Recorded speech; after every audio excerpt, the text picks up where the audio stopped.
All right, garage tuners. Phil here back in the shop. My brother Weston's kind enough to join me today, and we are getting ready to turn the engine over. Now, I did some digging around in the wiring diagram, and I found out that the black with yellow stripe black here. And yellow, black and yellow, black and yellow. comes from essentially from the ignition. So it goes ignition into a black and white cable, into a more or less a starter relay that has the clutch switch built into it, into this black and yellow cable here, which I have wired a spade connector onto that came with the starter. I'm gonna get it plugged into the starter here, and then perhaps if we're feeling brave. And then it's gonna start. Yeah, I'd like it to, kind of. It's knocking. The strange knocking sound in the garage. That is weird. Anyway. The raven knocks. Then perhaps if we're feeling brave, we will touch the positive terminal to the actual battery, see if nothing sparks. If it doesn't, then we'll try and bump it over a little bit. We'll see.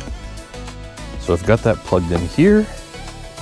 If my reading is correct and my ability to dig around wiring diagrams is right, that should do it. So I'm gonna grab the fire extinguisher now, and we will tap the positive lead here at the battery and see if anything horrible happens, and hopefully nothing does. Fire extinguisher at the ready, fully charged. Let's see what it does when we give it a little tappy tap. I'm not scared. Oh, what was that? A lot of things happen. Oh, it's your seatbelt moving. Your Okay, the seatbelt motor's moving. Yeah. And I think the HVAC system is on. I'm gonna put this back here a second. I'm gonna turn the HVAC system off in the car. Interesting. So ignition was on. Yep. That makes sense then. Probably to free up the steering wheel lock.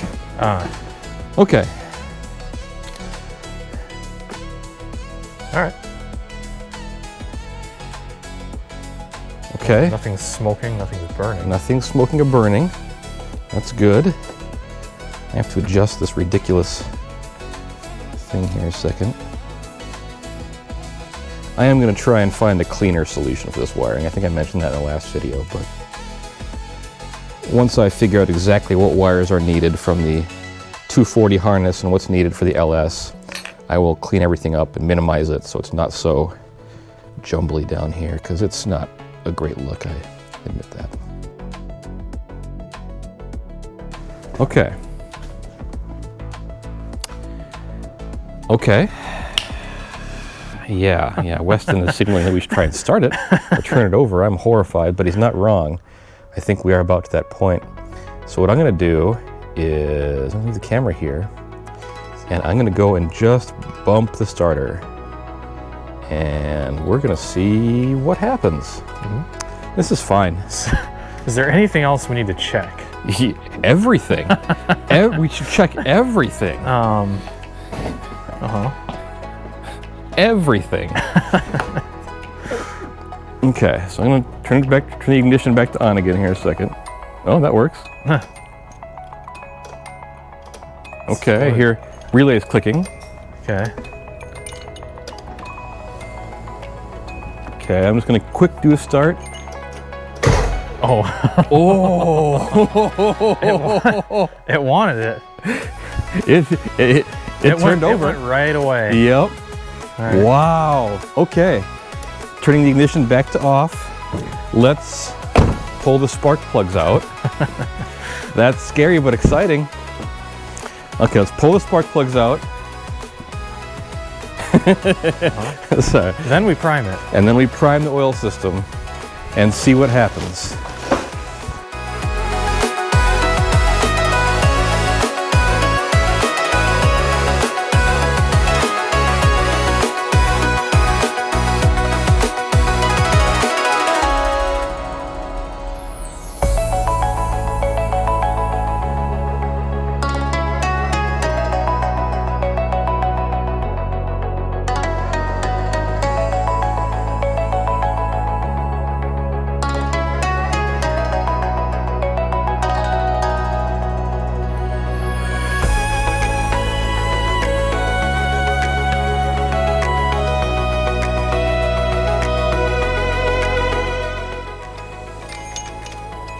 Ready? Yep. Is the engine spinning?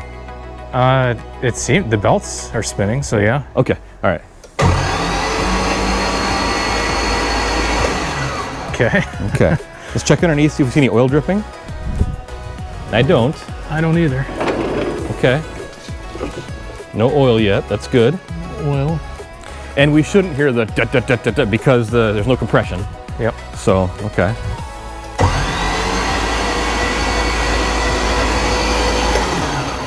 I don't want to run the starter for more than 5 or 6 seconds at a time. Fair.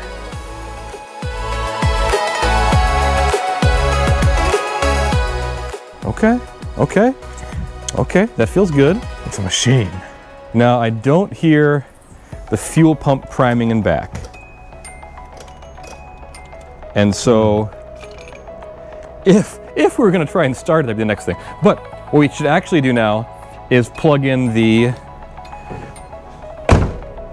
power to the ECU.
This was the first thing that I really bought for the LS swap. And I've had it for 1,000 years now. And I don't know how to open boxes, clearly. Just rip it open like a barbarian. But I went with the Holley Terminator X here because it is supposed to be delightfully simplistic in its nature. So we should have, yeah, so we should have our power cable here that goes into this guy. Okay, and I'm gonna walk over here to kind of keep this off to the side. Hey, you find it there. And then we've got 2 cables with all the sensors that I hope is easy to take off, because I do have to put it in the car at some point instead of just having it dangling here. So 2 cables with all the sensors going in. This should be all the sensors for the actual car itself. Okay. And that's just gonna snuggle here in the windshield for now. Great. And then it has the screen, which is really cool. Screen. Yeah. So this plugs into somewhere. Let's see if we can figure out where.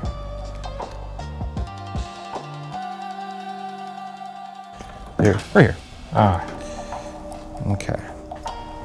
So we have a little screen that plugs into this guy. Somehow. Like this. Yeah, looks like it.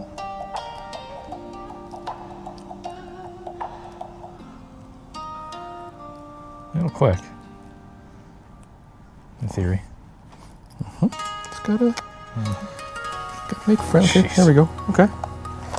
And so this is the display. Okay. So I'm going to turn the key on. I don't actually expect this to light up yet because we haven't wired in the switch 12 volt. So let's just Okay. take a peek here a second. If you can watch the screen, yep. Turn the key to on.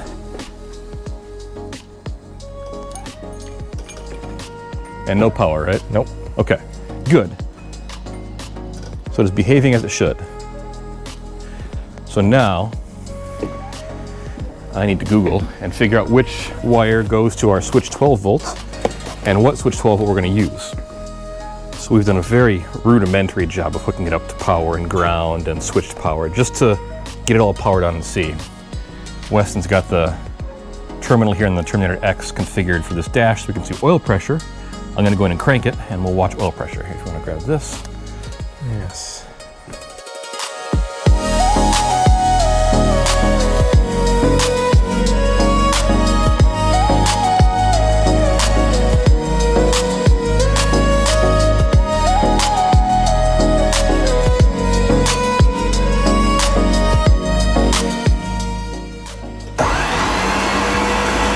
Oh, it went up to 2. Okay. And 6, 5, 6, 12. Okay, yep. Okay. All right, now it's reading. Let's give it a second here. That's exciting. That's really exciting. I still don't see anything dripping. Okay. Wow. Yeah, it's Wow. slowly dropping that into 4.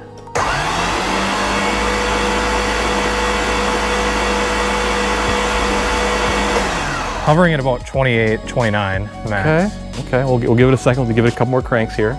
That's okay. That's good. That's good. We're seeing oil pressure. That's progress. I don't know what it's supposed to be at startup, but I can't imagine it to be super high, but the fact we're seeing something is good. Yep.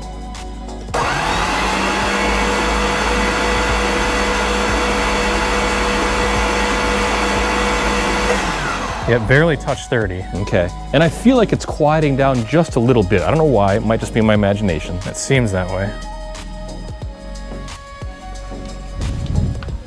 No leaks. Yeah, nothing dripping yet, which is thank the Lord for that. Holy cows. Okay, a couple more cranks, and then we'll start trying to figure out the fuel pump.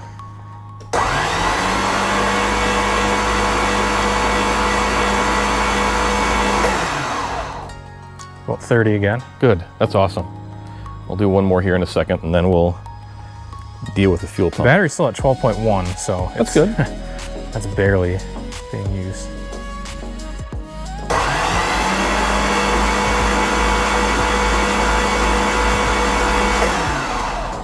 Okay. 30 again. All right. Excellent. Okay, so we have oil pressure, which is awesome. And I don't see oil spewing onto the ground, which is equally awesome. That's so exciting, gosh, okay. So now, why don't we plug the injectors and the ignition coils back in, and then, we can put the spark plugs in and figure out the fuel pump situation. Terrifyingly, once the fuel pump situation is remedied and we had fuel, I mean, we're right there. If I punch in all the things right on the actual Terminator X setup, we're right there. So it is the next day. Yesterday we got the car cranking, which is awesome, and we built oil pressure, which is one huge concern that I had off my chest. But the fuel pump was not priming. So today I need to figure out why isn't the fuel pump priming. I checked the fuse box here. Everything that I can see on the bottom looks fine. I don't see any wires disconnected or anything like that. So that's great. The fuel pump relay is acting weird. I don't hear it clicking at all. So I'm wondering if it's an issue with the ground for the relay or the cable that goes from the ignition key over the relay box. I don't know. I also don't know if the cabling from, or the wiring from the fuel pump itself all the way up here is any good. No idea. So today I'm going to start by troubleshooting those things. I'm going to trace the wire that goes from the key ignition back to here and see if I see anything there. When I tested it briefly yesterday, I did not. But I'll throw the multimeter on both sides and see if I can get connectivity somewhere. If I can't, then I'll trace out that wiring. Obviously there's a break there somewhere. And if I can, then I need to begin tracing out the wiring to the back. But I'm thinking the issue is between there and here because I don't hear these relays clicking. Nor do I get connectivity when I turn the key to start with the multimeter. Using my battery here and a couple of test leads, if you want to call them that, I tested both the relays, and when power is applied to the bottom circuit, power and ground, the top circuit does bridge and it clicks. I verified using the continuity test mode here on a multimeter. So the relays at least appear to be working properly. So now the question is, why aren't they clicking when I turn the key to on? Logic would say that it's because they're not getting power to these two terminals here, or that it's not getting ground. Now, there's also the possibility that this has nothing to do with the fuel pump. When I looked in the manual, there's really no clear place where the fuel pump relay is. It says that it exists in this box, and the only relays we have are these top 5, really, these 4, right? There's only 4 here. When I searched, it said this guy right here, the EGI pump, is the fuel pump relay. EGI, I was pretty sure that EGI stuff was for emission stuff. So I'm not entirely sure, but neither one of them is clicking when the key is in the on position. Looking at the diagram in my FSM here,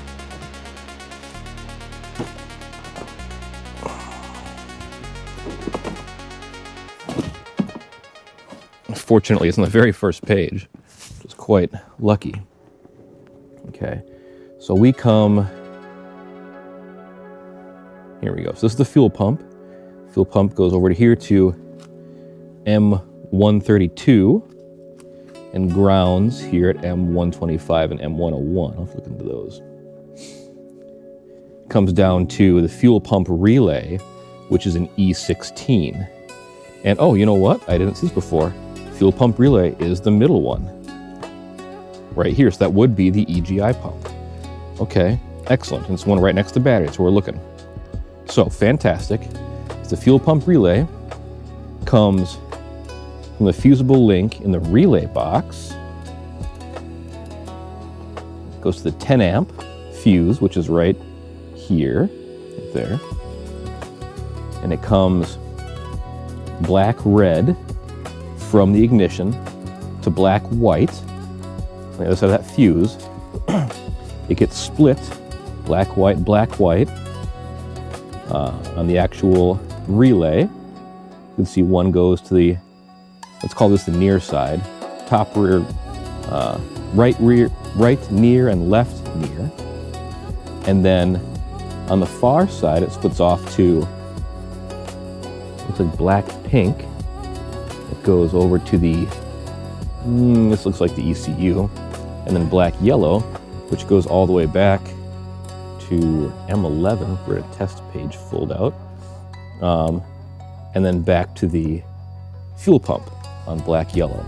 So, in theory, I should be able to test the left far pin here, and that should connect all the way back over to the fuel pump back here. I'm going to take off that little cover and see if I'm missing a ground or something. If not, I'll unplug this and test from here to here. So I was about to go to the back and begin testing, and I realized that the relay wasn't clicking. If it's not clicking, the problem doesn't exist back there. It exists here, on these 2 pins, right here. Now, one of these pins should go to the key on position, okay? So I shouldn't see connectivity on either one of these.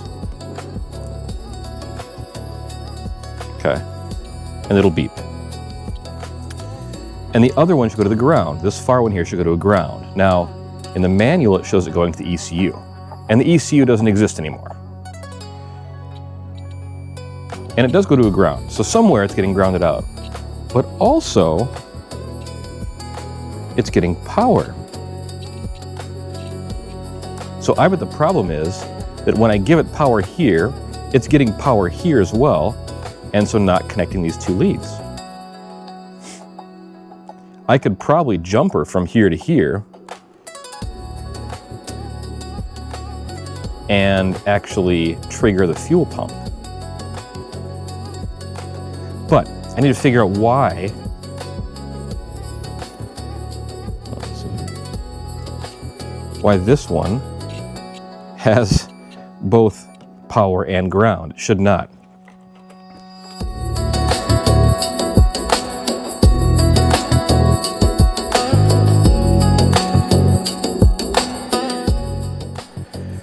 Okay, a little more fiddling around here. I labeled my relay just so it's easier to remember which is which. SW is the switch side and P is the power side. So when positive and negative are applied here, this sends power, is my thinking behind it. And I'm sure that's how it's written up here. I'm not a wizard at reading those things. So, right now, hold on a second, let me do this. We should not have any power going to the switch side or the power side. So looking here, here's the switch side, no power.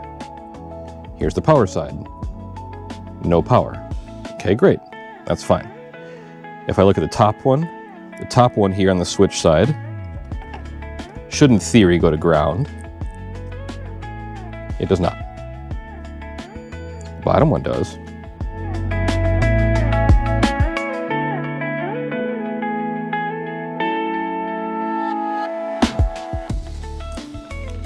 There, I just brought the page over.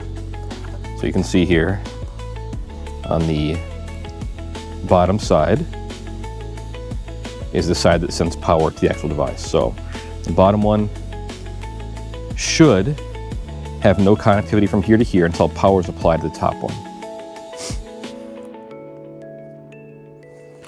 So the second part, the left side, the tiny square here, should have connectivity to ground in theory because it goes back through the fuel pump to ground. The front one should have connectivity to power when the key is on in the ignition. Okay, so let's test that here a second. So the back one should have connectivity to ground because technically it goes to the fuel pump and then is grounded out. And we have that, great. The front one should only have connectivity to power when the key is in the on position. The back one should not have connectivity to power. It does, which is really weird.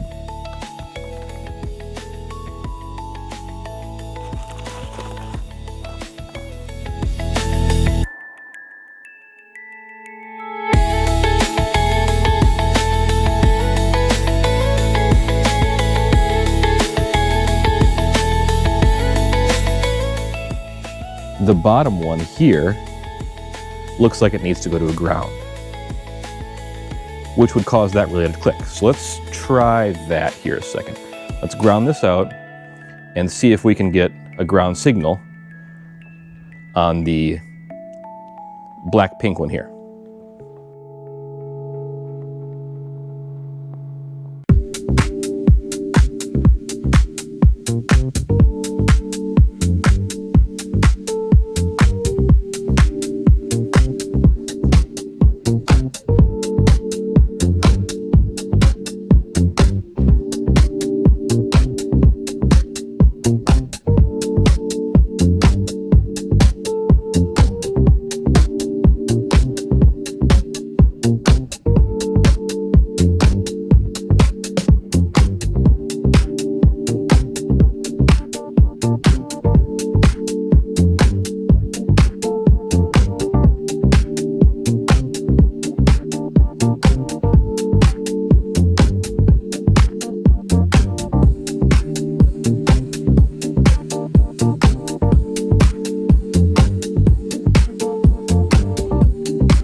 what's interesting is when we have the battery plugged in, the third brake light is always on, regardless of if the lights are on or not, or the brake is depressed.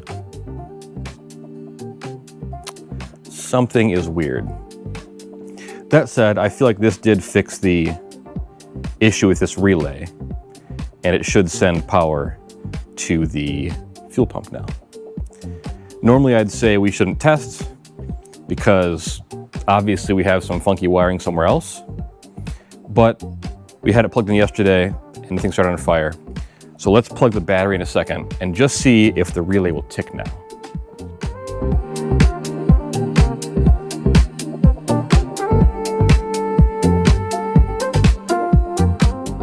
So not only did I hear it tick, but I heard the fuel pump in the back priming. So we have fuel now. If we have fuel,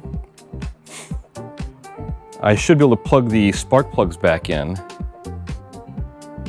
Well, I should be able to prime the fuel system. How about that? If we have fuel, I should be able to prime the fuel system. So let me tighten everything down, and then I will prime the fuel system. We'll check for leaks. So I have spilled gas all over myself after tightening up all the fittings, and I can hear the fuel pump spinning. However, I get no pressure anywhere. So I'm wondering if the weirdness that I saw with getting positive on the wrong side of the relay is somehow making it spin in reverse. I would still think that it would suck up then through the return tube, but it'd have to suck a lot. So maybe that's the problem. Maybe it's spinning in reverse because of whatever that weirdness is, and not able to push fuel the right direction. Man, I'm so close. I'm so close. It's spinning at least, just the wrong direction, maybe. I'm not sure.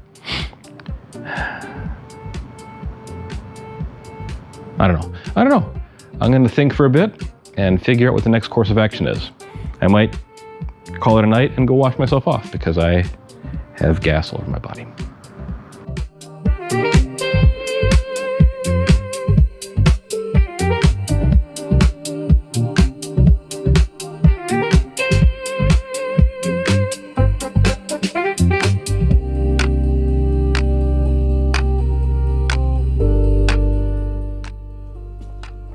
While there was no change, unfortunately, I will continue going through these fuses down here to see which are pulling a draw right now. I mean, the back light back here is on. All right, so we got this light here on, so that'll actually show an amperage draw. And the brake light's on. Not sure why that's on. So I've got to figure out,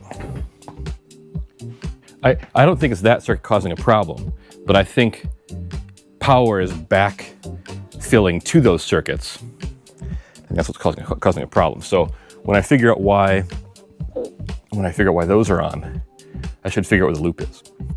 These two fuses, the third one down on the right and the fourth one down on the right, are both pulling amperage. The third one down, I believe, is the interior lights, the chime, that kind of stuff. The fourth one down, though, I don't know what that is. And when I unplug it, the brake light turns off. So whatever this is definitely backfeeding power. It might not be the only thing, but it's definitely something. I'll post a little picture of the wiring diagram with a fuse box diagram here to show what that is. I'm going to keep doing the rest of them. I did all of them on the right side. I'm going to check the rest on the left side now. So not only have I not fixed the fuel pump, but now the starter won't turn over. Oh man. All right, just keep going. I'm hoping when I fix one, I'll figure out why the other one's not working. I wasn't quite ready to give up yet, so I have my multimeter configured for continuity. And with this big guy, it's a positive wire here. plugged in, I've got continuity between this guy and ground. What's annoying is, even with that guy unplugged, these guys unplugged as well, I still have a little bit of continuity. And if I switch it over to resistance,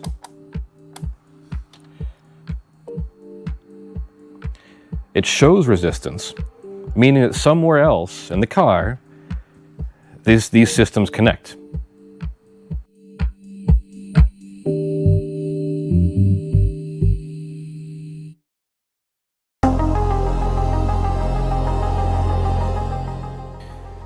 I'm betting that when the ignition switch was tapped into for the stereo or whatever, that it ended up being shorted somewhere.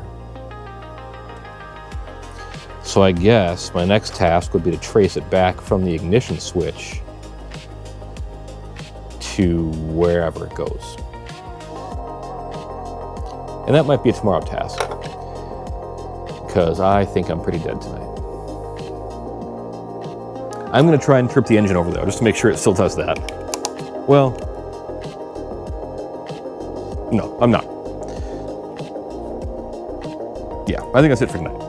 I need to step away. Sometimes you gotta know when it's time to step away from the project. I think it's time tonight. It is the next day. I'm back out in the garage again. And getting back to work on trying to figure out why I'm getting connectivity between my ignition circuit and the ground when the key is off. Trying to figure out why it seems to be back-feeding power into the chassis. Now, most unfortunately, I've only got tonight to kind of figure it out before I have to start working on getting this video out. So either I get lucky and figure out what's going on, or it may have to wait for the next video. So let's get started. I'm gonna kind of give myself a little review. I didn't get a lot of sleep last night, so my brain isn't braining all that well. I'm sure many of you can relate to that. I'm gonna kind of doodle out what I'm seeing, and then we'll get to work on tracing it out.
So here's a bit more on the wiring.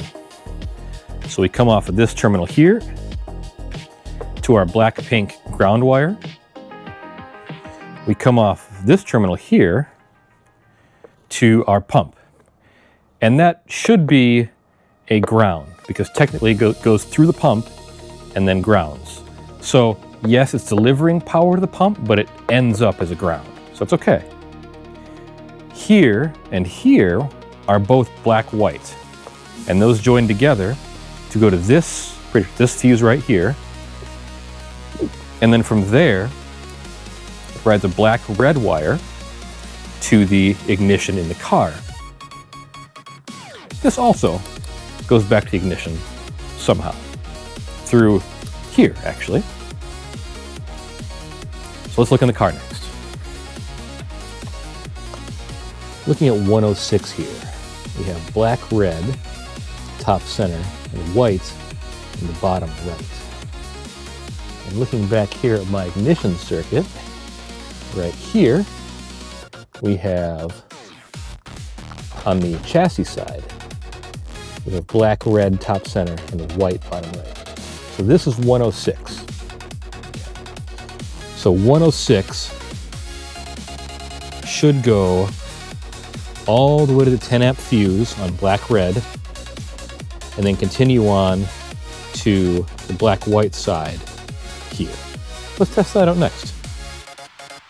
In my continued quest to unpimp this ride, I have pulled the stereo out.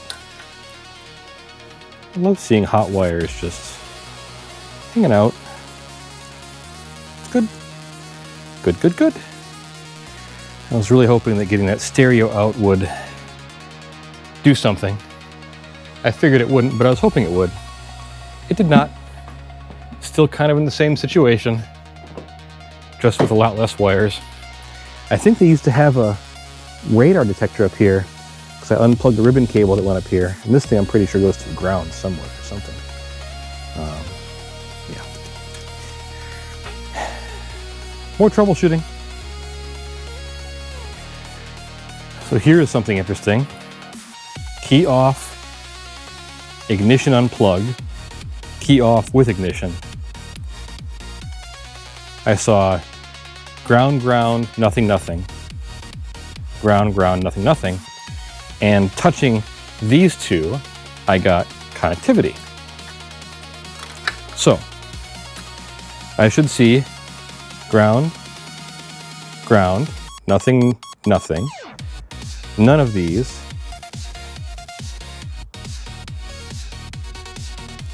And then, so this is interesting.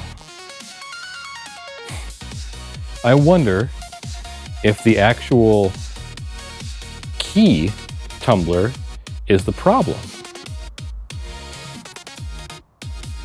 Because if there was something spliced in the line, it would be doing it right now. It'd be beeping right now like it was before. The only thing I did was unplug the ignition key.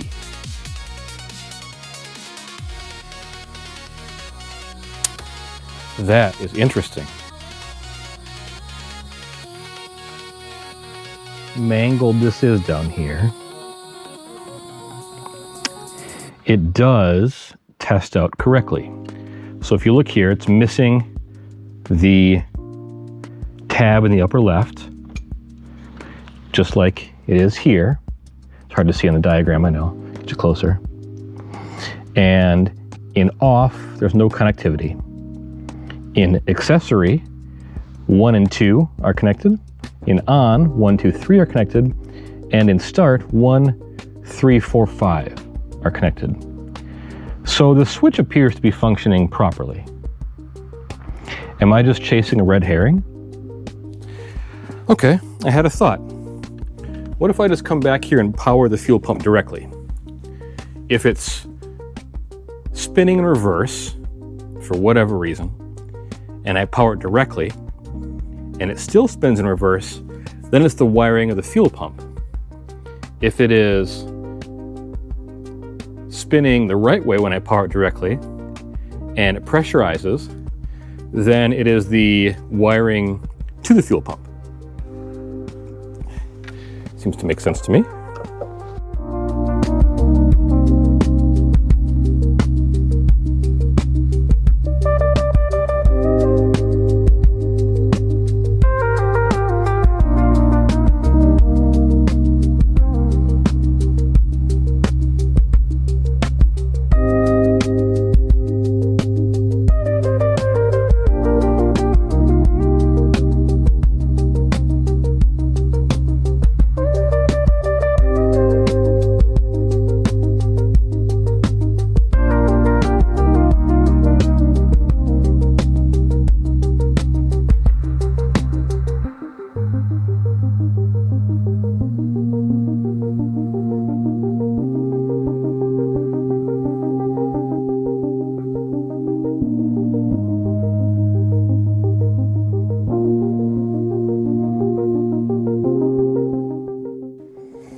I hear it spinning. It just doesn't seem to be pumping anything. No matter which way I do it, I don't hear any greater or lesser load. I would expect to hear some sort of load change.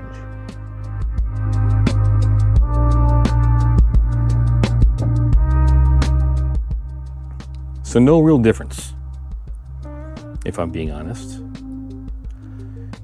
I'm beginning to wonder if the issue is with the pump itself. Obviously we hear it spinning, but regardless of the direction it spins, I'm not getting anything. So I think trying to chase down the wiring weirdness might have been a bit of a red herring. I mean, it still acts strange. At least I think it does. But maybe I'm wrong. Maybe that's how it's supposed to act, and it's just weird. Or it's normal and I'm an idiot. But this should definitely pump something. And I really don't want to take it out again. It's such a pain to get out.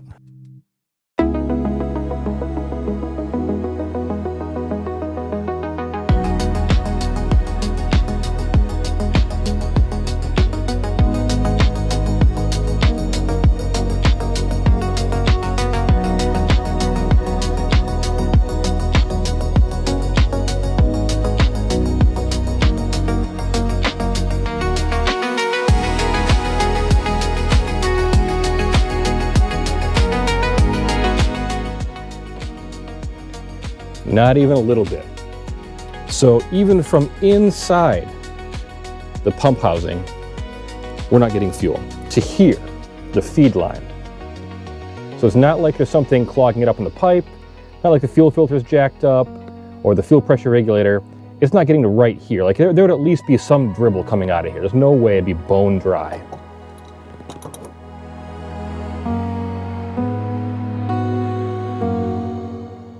And I got nothing, not a drop. As dry as can be. Okay, you know what?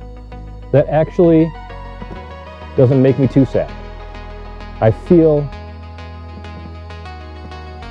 more confident in this troubleshooting. We traced it back, we applied power directly to it. There was no change, so it's not a matter of the power is jacked up somewhere.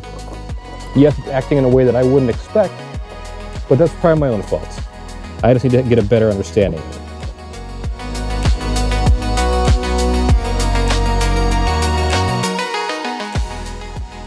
I am bummed out that I could not get it started for you guys, and myself, obviously.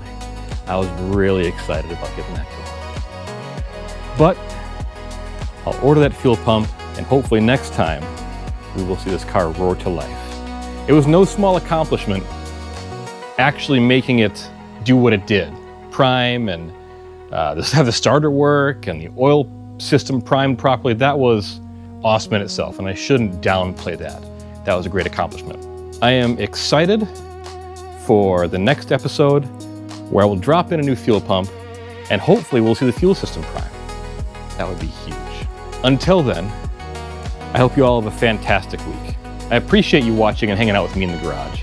I appreciate my brother Weston for coming up to help me. It's always wonderful when he makes the drive up here to help me. I'm so thankful for that. I would greatly appreciate it if you guys would subscribe down below if you haven't yet. Give a thumbs up, thumbs down, drop me a comment, especially if you have any suggestions. And don't forget to get out into your garage and put a couple hours into your project this week. See you next time.